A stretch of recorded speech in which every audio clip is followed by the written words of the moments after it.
Hey everybody, I'm going to go through the Stan Lee book again. I really like this thing. Stan Lee's Amazing Marvel Universe. I really like this. Now it's on to Fin Fang Foom, Moment 2. This is the cover for Strange Tales, number 89. Fin Fang Foom, the most fearful menace of them all. Wow. No place on Earth will give you safety, mortal, when Fin Fang Foom strikes. It's like, wow. We got Strange Tales number 89, October 1961. In the early 1950s, when the so-called horror comics were in vogue, Timely Marvel published a whole slew of them. It was the Martin Goodman axiom in action. Find out what's selling and crank out 10 of them. When horror comics were outlawed in 1954 to 1955 by the New Comics Code Authority, the handful of surviving titles in the genre mutated into what came to be called mystery comics, because although they might contain elements of science fiction and the supernatural, the horror content had been mostly eradicated. The mystery comics not only lacked the horror element, they also lacked distinction. Some new gimmick was needed to make them stand out on newsstands. That gimmick turned out to be the Godzilla factor. In 1952, a popular revival of the 1933 giant gorilla film King Kong had led a rash of giant monster movies, the most popular being the Japanese import Godzilla. And so began a virtual plethora of gargantuan monsters as the cover stars of Timely's comics, which had titles like Journey into Mystery, Tales to Astonish, Tales of Suspense, and Strange Tales. Around the same time, happily, a new and important element entered the mixture: Jack Kirby. Kirby hadn't worked for Timely since he and Joe Simon had left for DC Comics in 1941, following the dispute over moonlighting and profit sharing on Captain America Comics. Now Jack was back, and his dynamic style of art and storytelling was perfect for the new Godzilla-inspired approach. Over the next couple of years, he churned out dozens of such stories from the ideas and scripts by editor Stan Lee. When Stan got busier, he turned the scripting chores over to his younger brother, Larry Lieber. Neither writer bothered to sign these stories, which to them seemed like throwaway items. The stories' very names are a litany of the imaginatively interchangeable. Groot, the monster from Planet X; Gruto, the Glob; the Glop; Gulgam, son of Goon; Spore, the next that could not die, the thing that could not die; Gigantist, wow, the monster that walked like a man; and then there was Fin Fang Foom. Then they got Fin Fang Foom, first appearance, Strange Tales, number 89, October 1961, inspired by Chu Chen Chow and Godzilla. Claim to fame, one of the most sought after and collected of all Timely so-called monster comics. Also one of the most reprinted. First reprinted in Where Monsters Dwell, number 21, May 1973. Two-page excerpt in Astonishing Tales number 23 through 24. April-June 1974, his debut in the Marvel Universe. Entire story reprinted in trade paperback, Monster Masterworks, 1989. Height, officially 32 feet to 44, including tail. So here we got a page here of the story of him. And it's like the guy's walking and he wakes him up or something. It's like, wow. So here we go. Look at this story. I descended into the strange subterranean chambers until I found a tunnel. This must be the tunnel that leads under the Great Wall of China. In here shall I come upon Fin Fang Foom. Now, as I neared the end of my journey, I grew tense and fearful, but too much was at stake. I dared not back down. I had to go on and on until at last, there he is, the dragon creature himself, Fin Fang Foom. The ancient manuscript described two kinds of herbs. One, to make the monster sleep, and the other, to arouse him by brushing it against his lips like this. His eye, It's opening. I have awakened. After countless centuries, I live again. Yes, I am your enemy, for I am the only mortal on earth who knows how to put you to sleep again, and I shall do it. No, I will destroy you. You cannot destroy me unless you first catch me, and that you will never do. What in the world? That thing comes after you, he's gonna catch you. Now we'll get to this part. That particular meter, that beat, somehow led to Fin Fang Foom. Let's go over here. Turn this on. Go to number 2. And get it to work. Let's see. This way. I was doing the wrong one. That's the volume. Okay, now let's push play. When I was a kid, I loved going to the movies. And there was one movie I had seen. I remember nothing about it except the name. Those 3 words just stuck in my memory. Chu Chin Chow. So when I was looking for the name of a monster, I remembered Chu Chin Chow. And that particular meter, that beat, somehow led to Fin Fang Foom. Chu Chin Chow, Fin Fang Foom. And that's how Fin Fang Foom was born. Cool. Okay, now we're on to another page here.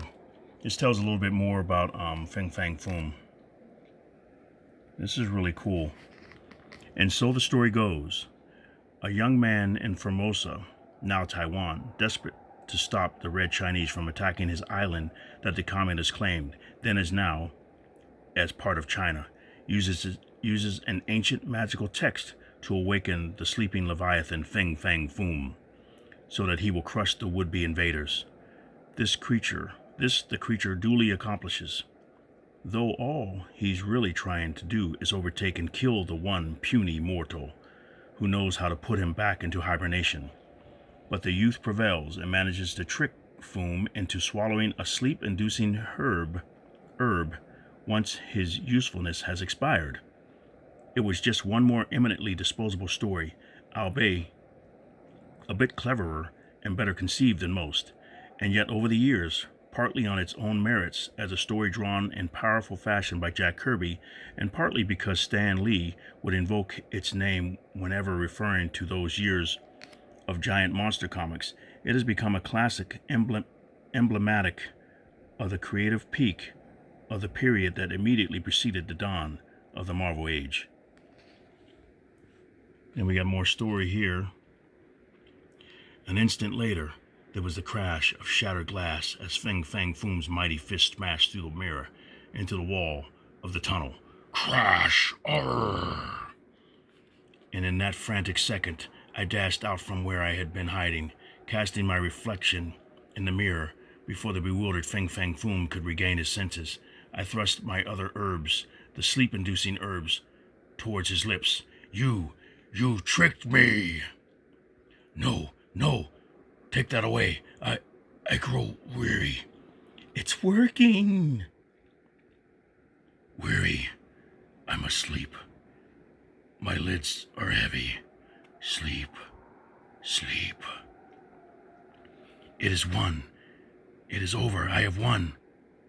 Fin Fang Foom sleeps again, and this time may sleep forever. There are many ways to wage war, Father. Some men do it with a sword, others with a bit of knowledge, which they manage to glean from ancient writings. Wow. The timely monster stories. And now for some favorite titles in the monster genre. Goliath, the monster that walks like a man. The brute that walks. Brutu, the thing that crawled by night. The two-headed thing, the thing on Bald Mountain. The things on Easter Island. The molten man thing. Monstro, Monstrum, Monstrolo, Matello, Meccano, Magneto, Zutak, Zog, the Colossus Gargantus, Dragoom, the flaming intruder, Droom, the living lizard, Grotto, king of the insects, Mummex, king of the mummies, Titano, Taboo, the Blip, Electro, Craw, the inhuman, Krang, Van Doom. Oh boy, that's some of the names. Okay, now we got the Fantastic Four. Fantastic Four, Moment 3. Here's Fantastic Four, that's cool. The cover. I got a facsimile of this. I'd love to have the original though. That'd be cool. Here we go. I can't turn invisible fast enough. How can we stop this creature, Torch? Just wait and see, sister. The Fantastic Four have only begun to fight. The three of you can't do it alone. It's time for the thing to take a hand. It'll take more than ropes to keep Mr. Fantastic out of action. Okay. The Fantastic Four, number 1, November 1961. In the spring of 1961, timely publisher Martin Goodman was still insisting on the most elemental plots. The simplest dialogue, with words of as few syllables as possible. Stan was mostly bored and looking for a way out of comics. The excitement he'd felt writing in his youth for comic books like Captain America was gone, dulled by the restrictions imposed on him by an audience Goodman assumed was young and unsophisticated. Instead, Stan wanted to write realistic characters. Stan made up his mind that there was nothing left for him to do it timely, no room to be creative. He decided he was going to quit. On the very day Stan intended to put in his notice, Martin asked him to invent a superhero team. Stan somehow agreed, and the rest is Fantastic Four history. Wow. Let's see.